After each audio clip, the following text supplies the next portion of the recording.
కానీ డబ్బులు సంపాదించు, లక్షలు సంపాదించు, కోట్లు సంపాదించు అని ఎప్పుడన్నా.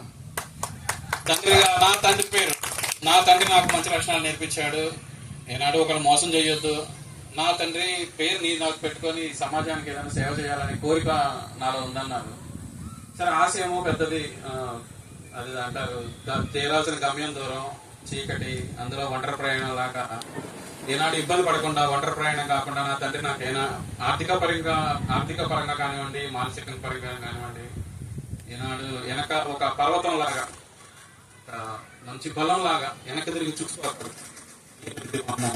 ఏమైతే ఏమైంది, రాకపోతే ఆలోచన లేకుండా ప్రతి ఇబ్బంది అంటే నేను చదివించిన చిన్న స్కూల్లోంచి ఎంబీబీఎస్ లెవెల్కి, అది గవర్నమెంట్ సీట్ కొట్టాలి అంటే వెనకాల చాలా సపోర్ట్ ఉండాలి.